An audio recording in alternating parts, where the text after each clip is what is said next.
Apa kabar? Kembali jumpa Zodiak Aries. Semoga Anda semua tetap sehat, selalu kuat, semangat mendapat berkat dimanapun Anda berada, kemanapun Anda pergi, dan tentunya selalu mendapat keberuntungan di hari-hari yang Anda lewati, juga mendapatkan keajaiban yang nyata. Mengolah kekuatan Cassandra di Zodiak Aries ya. Kan Zodiak Aries itu mungkin ada sebagian ya, tidak semua, ketitisan Cassandra ya, ketitisan Cassandra. Istilahnya tuh istilah lainnya Cassandra kompleks ya, Cassandra kompleks. Tapi ya kita untuk apa tuh namanya, intermezzo saja di sini ya. Jadi zodiak Aries itu ketitisan Cassandra. Jadi betapa validnya itu prediksi daripada zodiak Aries, hanya sayang prediksinya itu ditolak, hanya sayang prediksinya itu tidak dipercaya. Nah, ini menjadi sebuah kutukan mungkin bagi zodiak Aries. Ini menjadi sebuah apa ya namanya tuh, sebuah fenomena ya, sebuah fenomena, dan menjadi dilema bagi zodiak Aries ketika itu terjadi.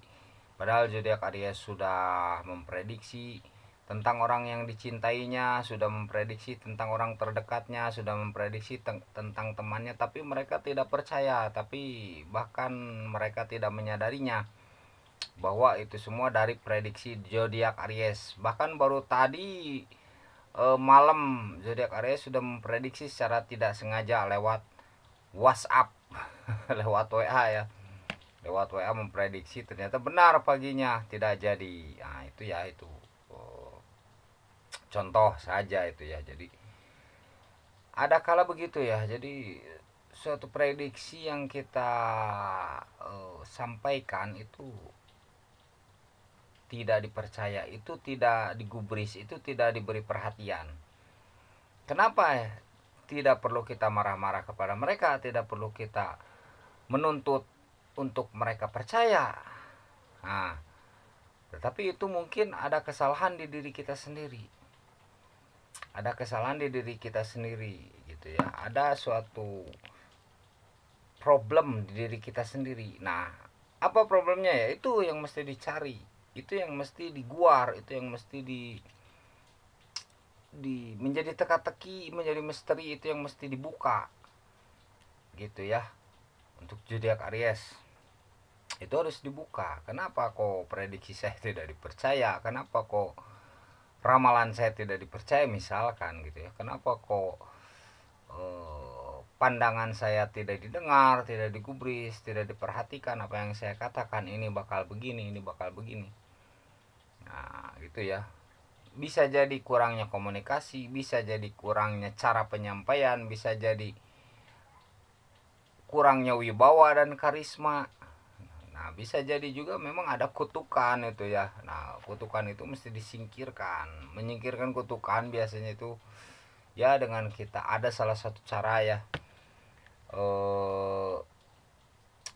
Diantaranya kan menghilangkan efek-efek yang gitu tuh dengan cara mandi di mata air kan gitu ya, mengambil mata air terus dimandikan, mandinya mandi sendiri ya, atau dengan cara kita banyak mendoakan, banyak berbuat kebaikan. Nah itu diantara cara-cara untuk menghilangkan kutukan-kutukan ya.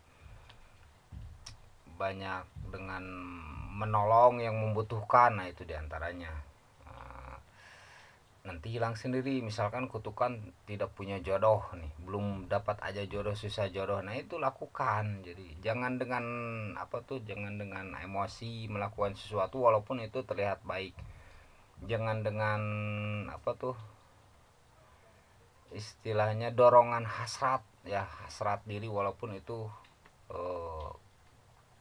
kebaikannya, tongku nafsu. Nah istilah tongku nafsu walaupun itu kebaikan gitu. Kita akan pergi ke suatu tempat padahal tempat itu misalkan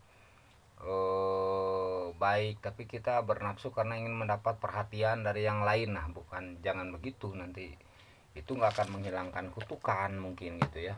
Atau kita akan mengadakan suatu acara padahal acara itu baik, tapi kita bernafsu untuk melakukan acara tersebut. Jadi sehingga tidak apa, tidak pada tujuannya. Nah, itu karena diri, karena ego, karena diri. Maksud nafsu di sini adalah karena diri, karena ego.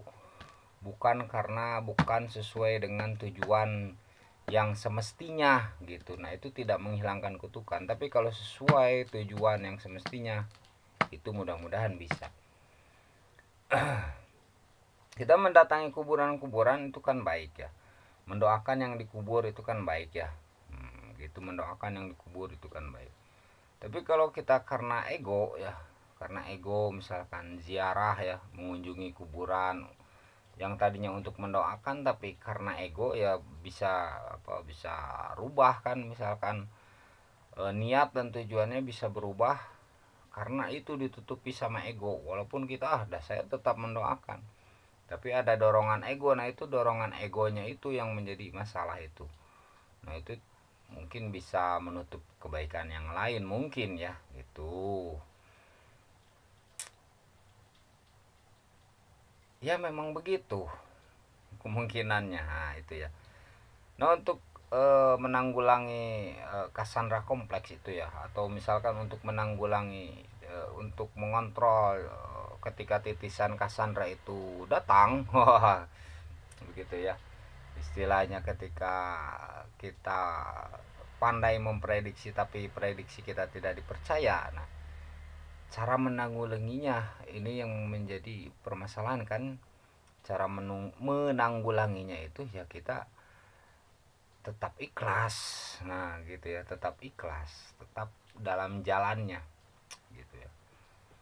Biarkan mereka tidak percaya, biarkan mereka misalkan tidak mendengarkan. Yang penting kita sudah memberitahu dan diniatkan dengan baik pemberitahuan tersebut, bukan dengan ego. Tuh kata saya juga, nggak perlu gitu. Ketika terjadi, awas kamu nanti gini-gini, ternyata benar, nggak usah tuh kata saya juga, nggak usah begitu. Kalau misalnya kita mampu tolongin saja. Nggak mampu tolongin ya kita bantu dengan doa. Kalau doa kan mampu ya, setiap manusia, setiap diri pribadi itu mampu berdoa lah istilahnya ya. Berdoa itu kan bisa dengan perbuatan istilahnya ya. Perbuatan yang baik itu menjadi doa, kata-kata juga menjadi doa, niat juga atau di hati juga kan bisa jadi doa gitu kan. Gitu ya zodiak Aries, kira-kira sehat selalu buat zodiak Aries.